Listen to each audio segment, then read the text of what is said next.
All right, so we're going to kick it off there.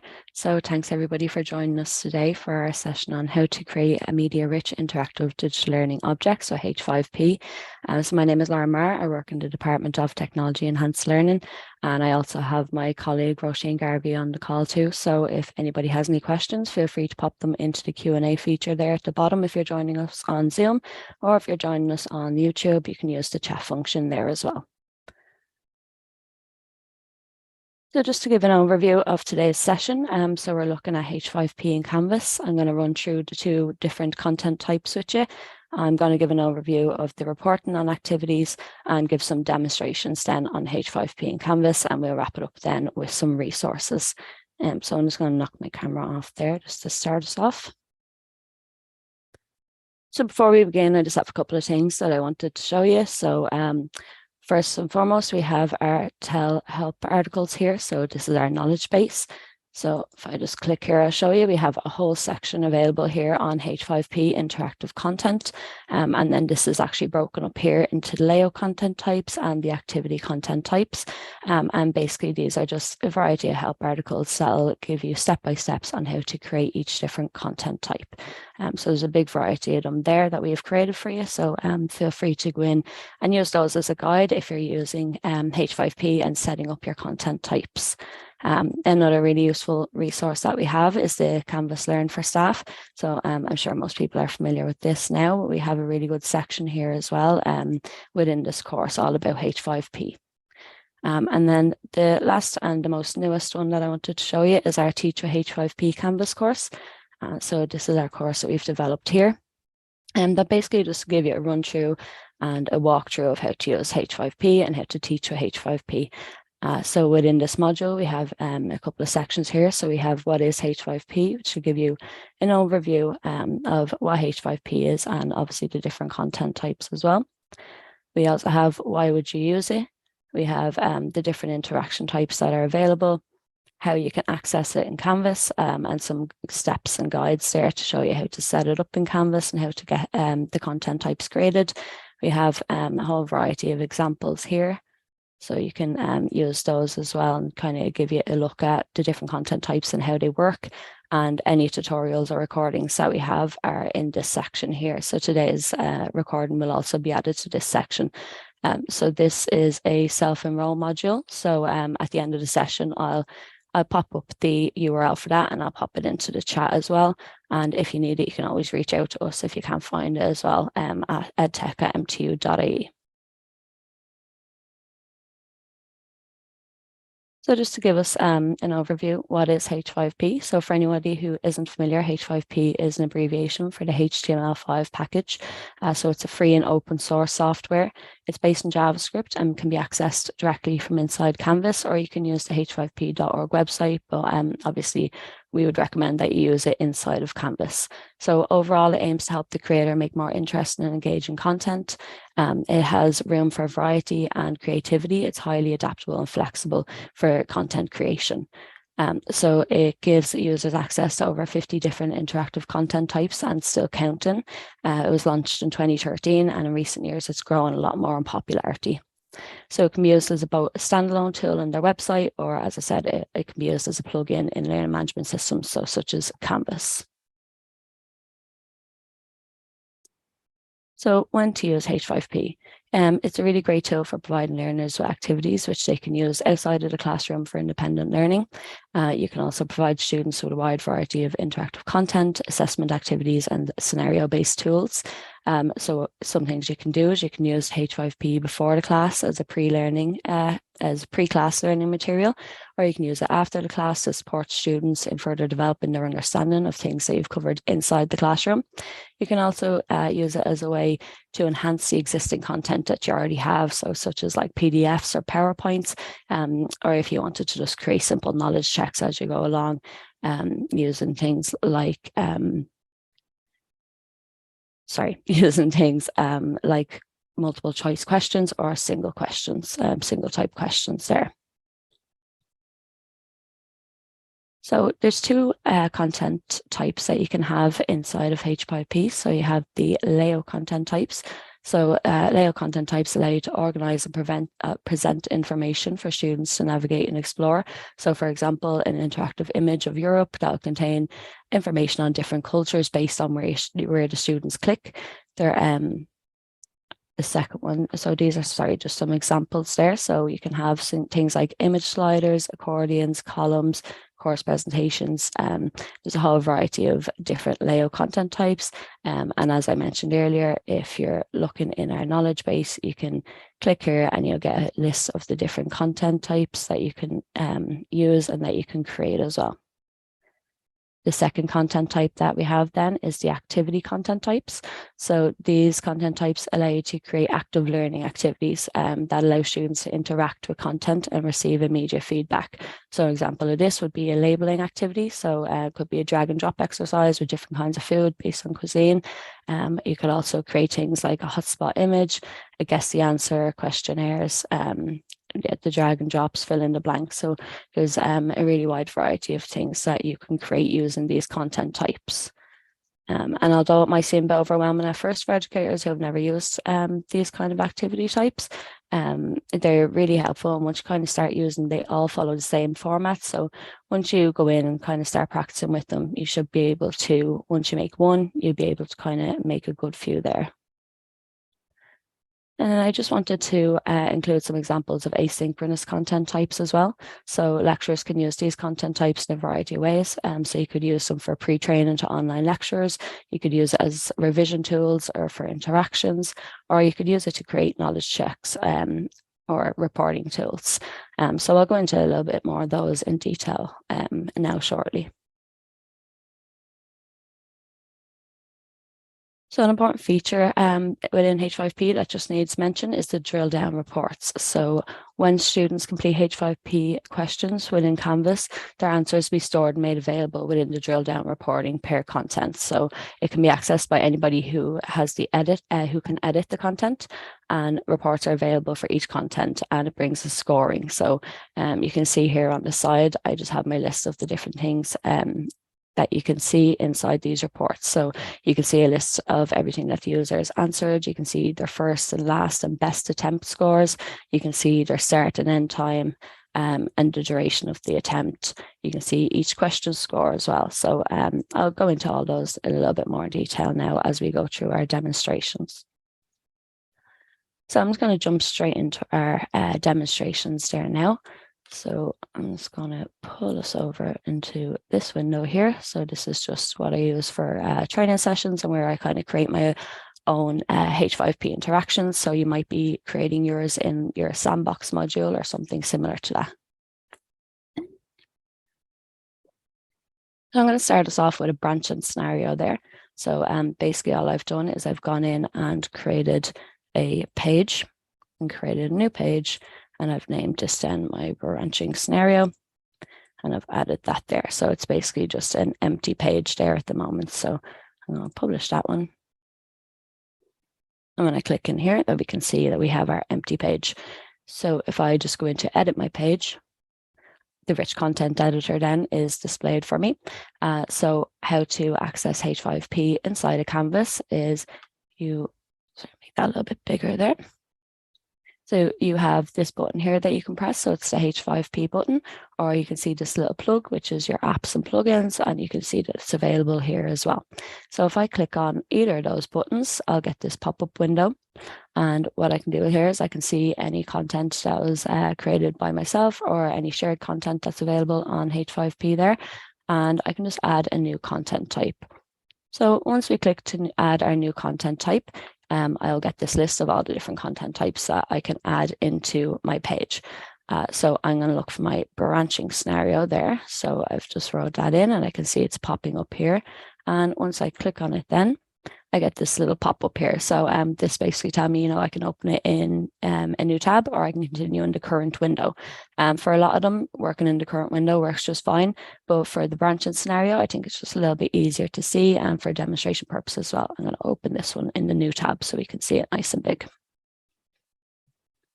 So this is basically what our branching scenario looks like. So a branching scenario basically means that I can add a couple of different content types within the one. So I thought this would be a nice one to show during the demonstration. So it's not just one or two content types I'm showing you.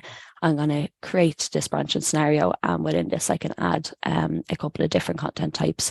So what I can do is I'm going to start with my course presentation. So this is basically me creating a presentation within inside H5P. So I'm just going to set that up there really quickly. So I'm just going to give this a name. So we'll call this our course presentation just for now. And we can see here, this is my blank slide. So within this blank slide, then I have the options to add things like text, links, images, shapes. So shapes can be used to give yourself a nice background color. We can add video, go to slides, question types. So we can add in some fill in the blanks, some single choice sets, a multiple choice set, true or false questions, a drag and drop. And then we have a summary there as well. And then so I also have these 3 dots, which if I click those, I can see some more additional elements that I can also add there.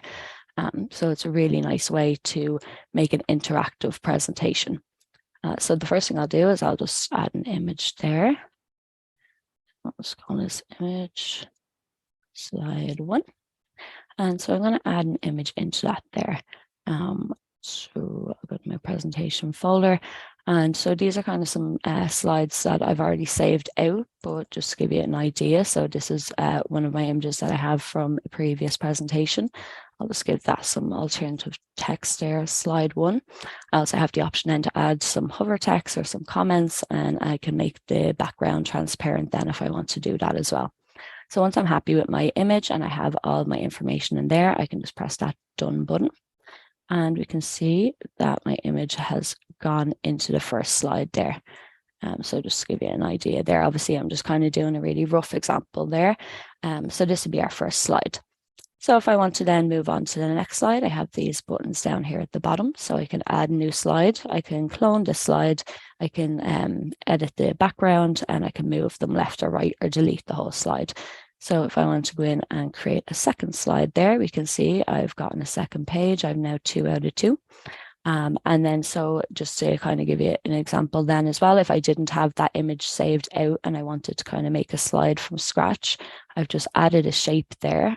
It's going to be the rectangle shape. I can leave that fill color as white there. I can add a couple of styling options there really. And then once I'm done, I can press that. And now my box has been dropped into my slide. So I can just stretch that out there. I have a nice white background on it now. I can also, style it up a little bit with a second color there, second box. And if I just add that one in there, and I can just do something really simple, like add that down to the bottom there. So now I have my background done for my slide. I can add in a little bit of text. So I can just call this one slide 2. Nice second slide. I'm happy with all those other settings there, so I'm going to press done.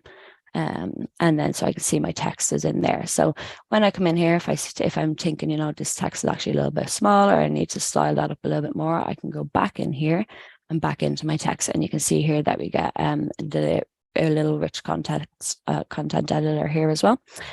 So what I can do here is I can go and I can change the size of my font there. I can change the colors. I can add some lines, or I can put it, I can align it either side. I can bold it, so that's pretty standard there. So once I have that in, I can pop that in there. And then, so this is my second slide. And then if I wanted to add another one, I can just copy and paste that there, pop it down here. And I could say something like staff training session. And once I'm happy with that, then I can press save, and then we can see that that's there then as well. So we can just move that around. If I wanted to make that bigger or smaller, we could do that as well. If I wanted to add another image in there, that's something I could do. So if I wanted to put our logo in there, I can just press done. And then straight away, we have a nice little slide ready to go there. I just want to add another one there and just give you some couple more examples of things that we can do in the course presentation. So what I'm going to do is I'm going to continue with my white background there. So I'm just going to add another box with a white background. I'm going to stretch that out so that it covers my whole presentation. And this time, instead of adding an image or a box, I'm going to go in and I'm going to add a question. So I can add a multiple choice question there. So once I've clicked on that, I'm presented with this options again. So I can call this my multiple choice. I can add in a question. So if, for example, this presentation could be on the characteristics of good modern presentations. So I have a question here that I'll pop in. So which of these is not a characteristic of good modern presentation? So I can see this is my question. Again, I can style this as I need to. And then I have the available options here for my answers. So one of my answers could be consistent. And one of them could be length. And then, so once we know which one is correct, we just tick that box so I can see which one is my correct answer. I can add some more options for answers if I want to do that there. And I can also add some custom feedback as well and any comments. So once I'm happy with that one, then I'm going to press done. And you can see this is how it shows inside the presentation. So I'm going to make this nice and big. So it's right in the middle of my screen. And then so we can see here that we now have our question, we have our two possible answers, and we have the option then for students to check their answer once they're finished.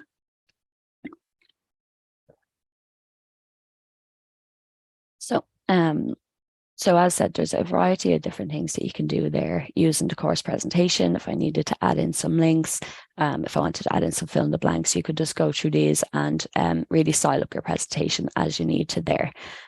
So I'm going to say I'm done now with this. And so now we're back in our branching scenario. So what I have here is my course presentation that I've just put together.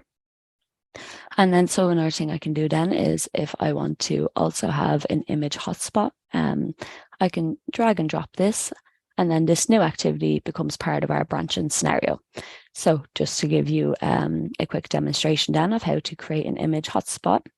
And obviously all these can be created individually. So I'm creating them now kind of nested within each other inside that branching scenario, but you can also just create them as individual content types as well. And they can be shared as individual activities to your students.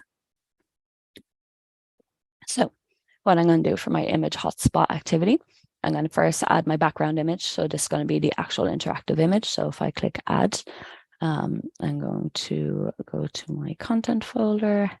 And I'm just going to take this image that I have ready here. So I've uploaded my image. This is going to be my hotspot interactive image. I'm going to add some alternative text there.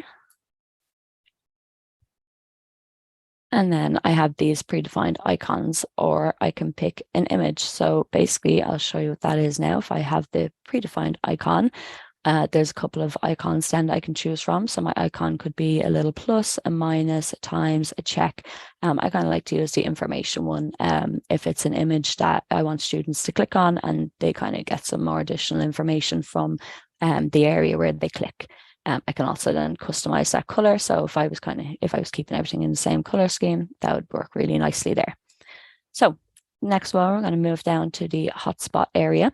And what I'm going to do is I'm going to press this little magnifying glass here so I can make that bigger and see.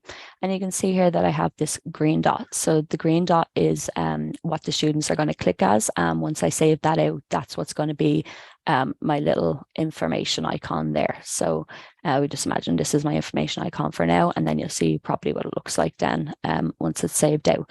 So for the purposes of this one, I'm going to pop my little icon here right next to my H5P heading.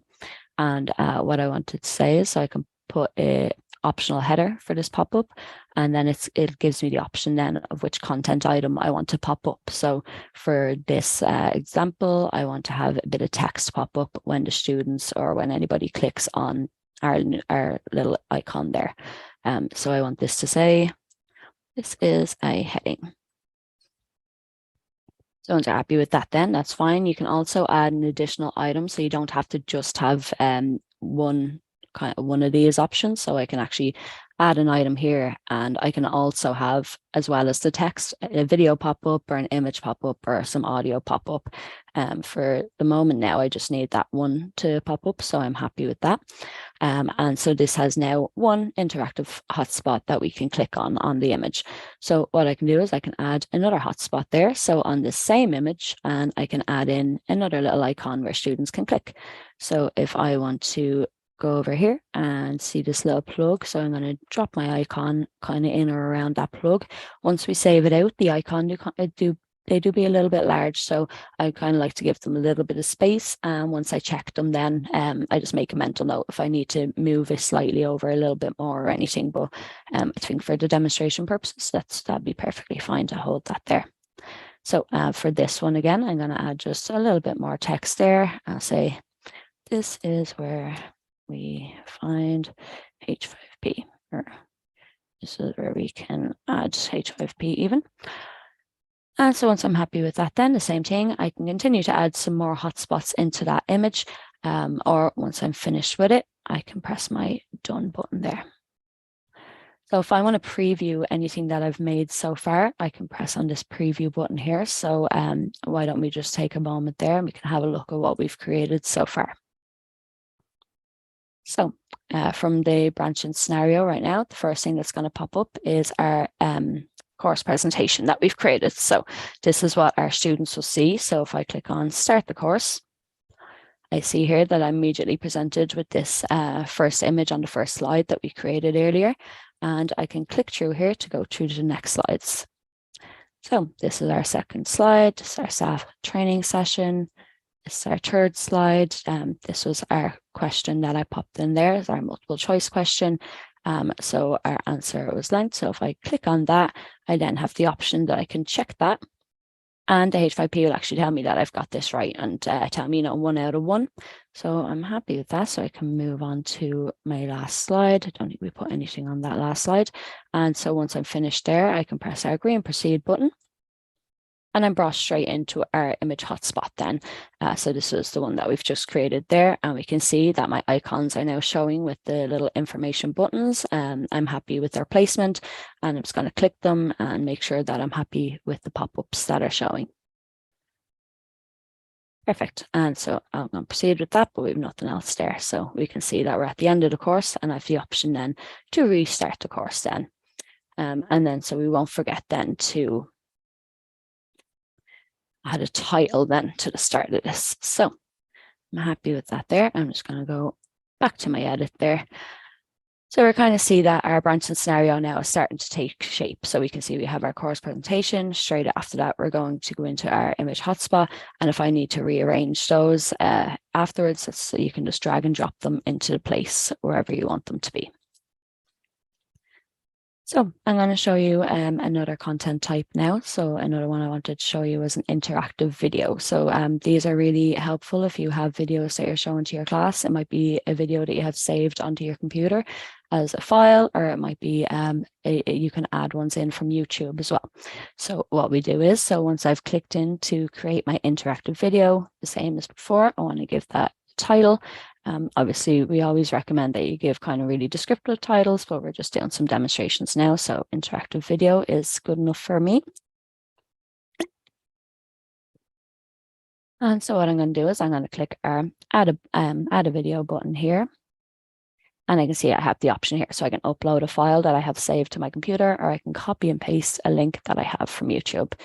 So I have a link here. So I'll pop this one in. And once I have my link in there, I'm going to press insert. So I can see now that I have this YouTube. So that video is in there and it's ready to go. We have some options here at the behavioral settings. So these are really helpful if you want the video to start at a certain time. So for instance, if I want this to start at 3 seconds past 3 minutes, I can click that in there, and that means the video will jump to that moment. So it's really handy if you want to kind of just showcase a certain part of a video as well. So you can just you can start it from any time there once you put in the time code. You also have the options to autoplay the video, loop the video, show your solutions, and then there's a really handy one here as well to prevent skipping forward in a video. So if you need your students to be able to watch the whole video and you want to make sure that they are, you can click that button to prevent that. You also have the option to deactivate the sound on the video if that's something that works for you. So the next thing then, so we have our video in there, we've set our behavioral settings. So now it's time to add some interactions to our video. So this is the video that I've chosen.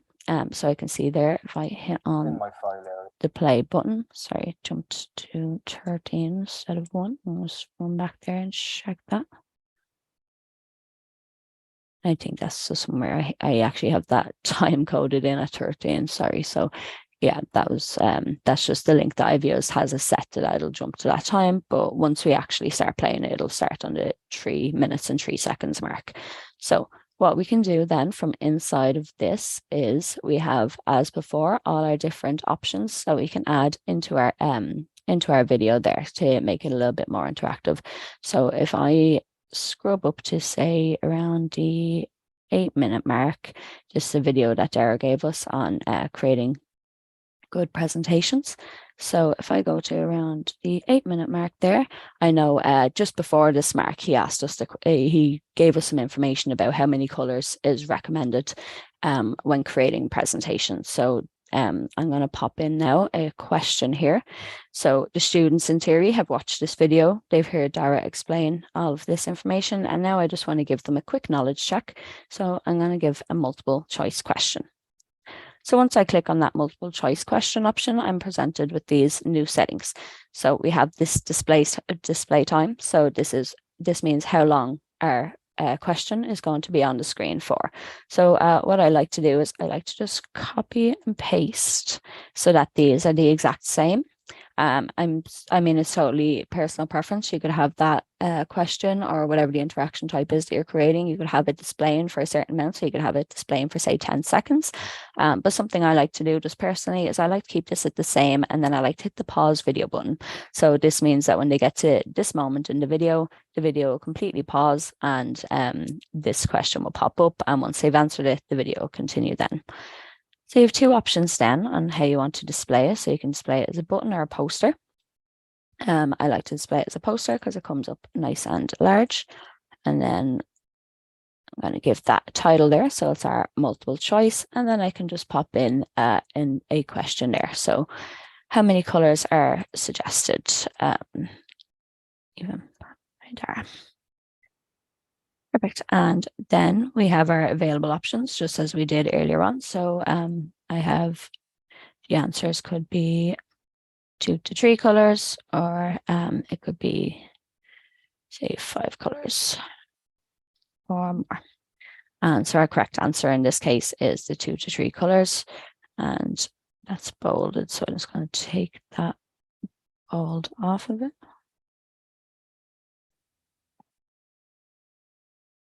There we go.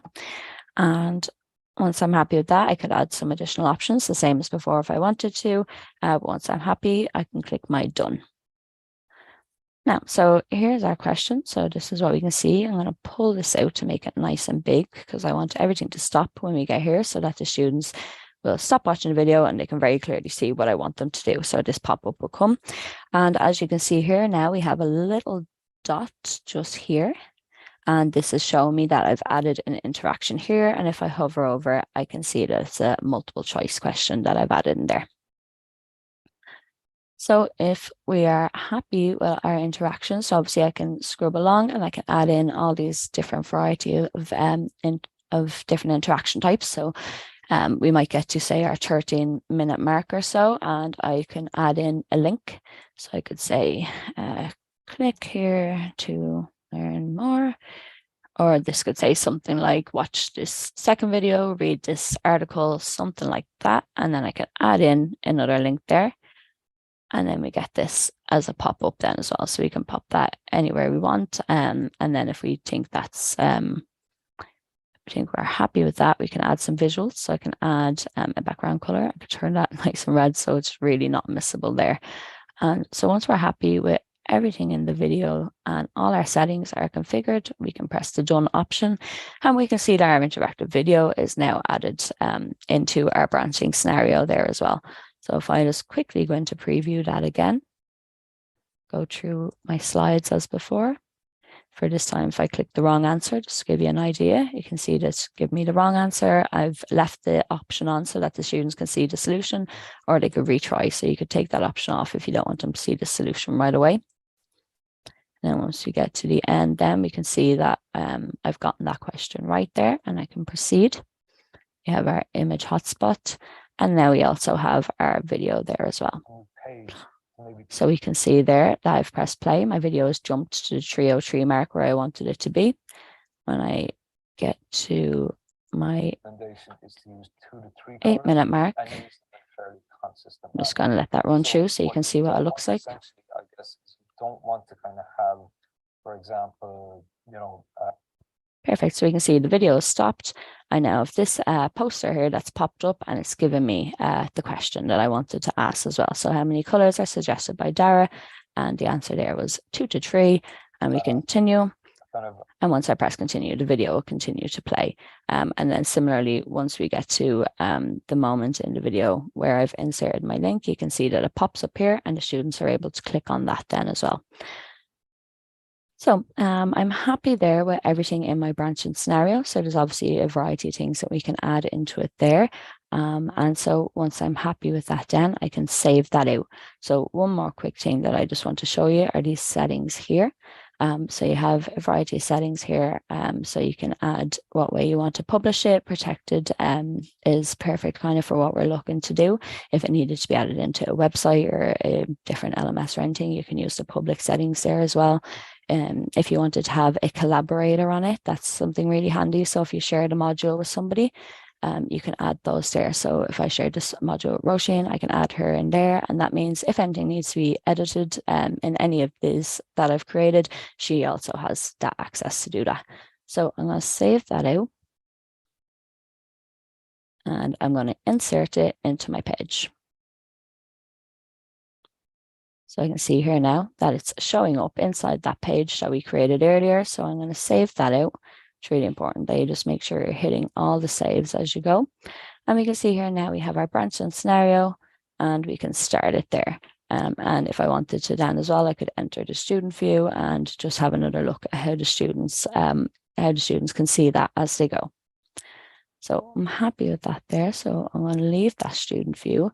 And then I know we're a little bit tight for time, so I just wanted to also show you some of the reports as well, the reporting functions that we have available. So if I bring us back into my units, I'm just going to open one that I have developed earlier. So if I go into my drag and drop one here that I created, so just kind of give you an idea of some of the other things you can do. This is a drag and drop activity that I created before. And so you can see there, we just need to match those words. So if we go college, matches with university, eggplant, aubergine, intelligent, sharp. And so we'll just continue that way there for a second. And so once I have all these in, I can submit that and check it. And so what's really good about this then is that each activity type has a reporting function there as well. So if you click on the reporting function, I can see this, what I was showing you earlier. I can see anybody, all the attempts they've made. So you can see, obviously, I did 7 attempts. A lot of my colleagues or a few other people as well have done 1 attempt. I can see their first score, their last score, and their best score. So it just gives you some really good reporting features there. And then I can also export this to CSV if I want to. So just something of note there is that this doesn't save to the gradebook. So if you want to do something like that, you'd need to manually input it by exporting the CSV and then putting it into your gradebook.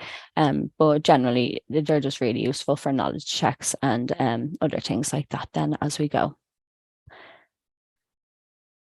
Perfect. I'm just a little bit conscious for time there. So what I'll do is I'll just wrap it up by showing you guys some more of these resources that I have here. So first, I'm just going to copy this link into the chat so everybody can get that. So this is the self-enroll link for this module that I was showing you earlier. So I would really recommend that people start enrolling themselves on this and kind of just start messing around with it. And then, as I said, use your sandbox module to kind of test and create and get used to using the H5P. And then as always, we have our H5P guides that I was showing you earlier in our help documents. We have those examples there that I was showing you inside of that module. We also have the help desk. So if you ever need help with anything H5P related, you can give us a shout at edtech@mtu.ie. We have some training videos available on our YouTube channel. So this one will also be available on our YouTube channel if you need to go back and look at it at a later date. And then you have the H5P website as well, which you can also use. So just to very quickly show you this, if I go onto the h5p.org and click on the examples and downloads, I can actually see all the different content types that are available. So say, for instance, if I wanted to do a drag the word, and then it'll give me an example of what this looks like and how you can use it. So this is really handy if you're still trying to figure out what the best one to make would be. You can flick through there and you can see them all working in action. But as I said, we have also created this module as well with a variety of examples there as well. So you can go in there and you can see we have some drag and drop examples, some video examples, an interactive book, the hotspots. So there's a lot of different resources available there.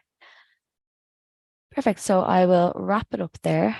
If anybody has any questions, please feel free. You can pop them in the Q&A section now, or if you're watching us on YouTube, you can pop them into the chat. I'll just give a minute or two there to see if there's any questions coming through. And if not, thanks everybody for watching. I really appreciate it, and we'll see you guys at the next one.